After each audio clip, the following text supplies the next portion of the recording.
sabda Nabi SAW, siapa yang membaca 2 ayat terakhir Al-Baqarah, maka semua permintaannya akan dikabulkan oleh Allah. Bismillahirrahmanirrahim. Zikir pada saat mau tidur.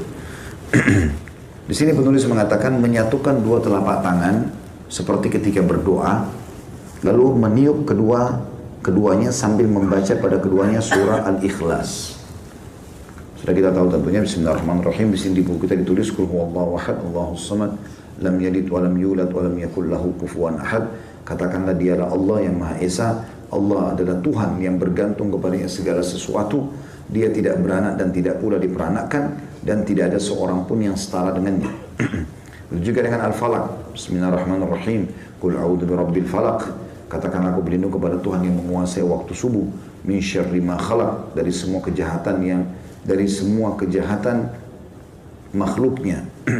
Wa min syarri ghasiqin idza waqab, dan dari kejahatan malam apabila telah gelap gulita, karena umumnya malam orang berbuat maksiat. Nah, kita berlindung kepada Allah. Wa min syarri naffatsati fil 'uqad, dan kejahatan wanita-wanita tukang sihir yang menghembus pada buhul-buhul. Wa min syarri hasidin idza hasad, dan dari kejahatan orang yang dengki apabila ia dengki. Begitu juga dengan An-Nas. Bismillahirrahmanirrahim. Qul a'udzu birabbin nas. Katakan aku berlindung kepada Tuhan yang memelihara dan menguasai manusia. Malikin nas, rajanya manusia. Ilahin nas, Tuhannya manusia. Min syarril waswasil khannas, dari bisikan syaitan yang biasa bersembunyi. Alladhi yuwaswisu fi sudurin nas, yang selalu membisikkan kejahatan ke dalam dada manusia. Minal jinnati wan nas, dari jin dan manusia. Dibaca lalu ditiup ke telapak tangannya, kemudian dengan kedua telapak tangan itu dia mengusap tubuh yang dapat dijangkau dengannya, dimulai dari kepala, wajah, dan tubuh bagian depan sebanyak 3 kali. Hadis ini riwayat Bukhari, jilid 9 halaman 62, dan Imam Muslim jilid 4 halaman 1723. Jadi bisa teman-teman lakukan dengan 2 cara. Baca Al-Ikhlas, Al-Falaq, An-Nas sekali-sekali, tiup ke telapak tangan, lalu usap dari kepala sampai kaki. Diulangi sampai 3 kali. Atau bisa dengan cara yang lain, baca langsung 3 kali Al-Ikhlas, 3 kali Al-Falaq, 3 kali An-Nas, tiup telapak tangan, usap dari kepala sampai kaki. Ini termasuk riwayat Bukhari ini, riwayat Bukhari Muslim ini yang dijadikan sebagai dalil bolehnya ruqyah di dalam agama Islam. Kemudian dianjurkan membaca ayat kursi. Allahu la ilaha illa, bismillahirrahmanirrahim. Allahu la ilaha illa wal hayyul qayyum.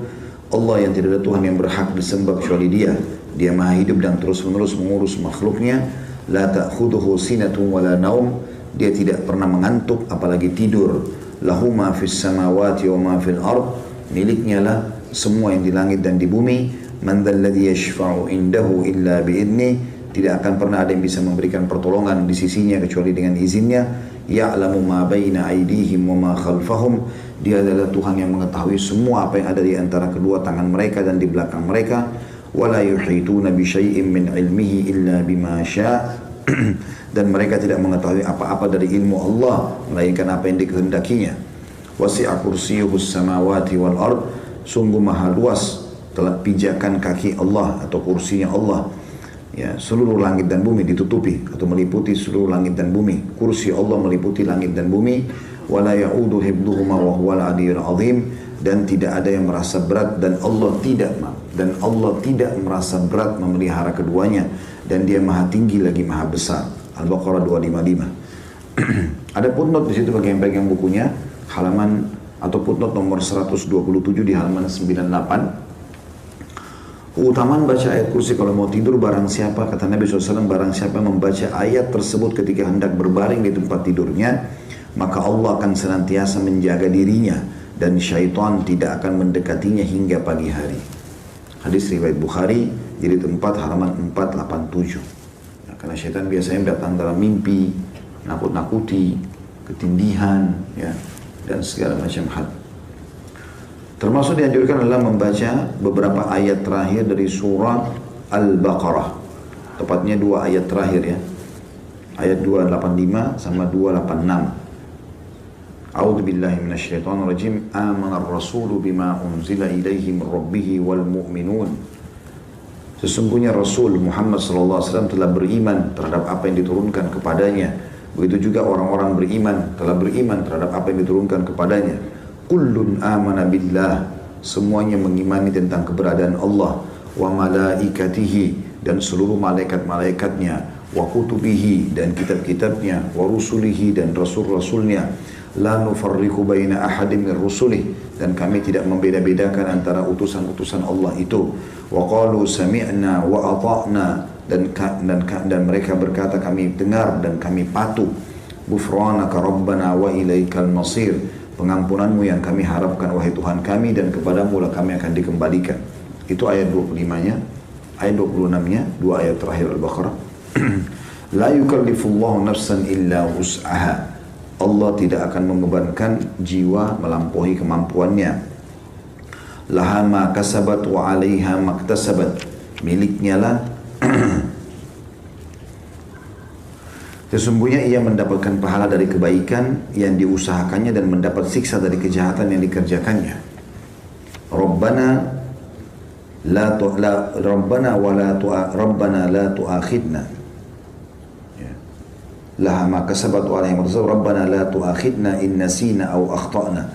Wahai Tuhan kami, janganlah kau menghukumi kami karena kami lupa atau kami salah. Rabbana wa la tahmil 'alaina isran kama hamaltahu 'alal ladina min qablina. Wahai Tuhan kami, janganlah Engkau bebankan kepada kami beban yang berat sebagaimana Engkau bebankan kepada orang-orang sebelum kami. Rabbana wa la tuhammilna ma la taqata lana bih. Ya Tuhan kami, janganlah Engkau bebankan kami di atas kemampuan kami. Wa'fu anna, maafkanlah kami. Waghfir lana, dan juga ampunilah kami. Warhamna, kasihanilah kami. Anta maulana, Engkau lah ya, Tuhan kami.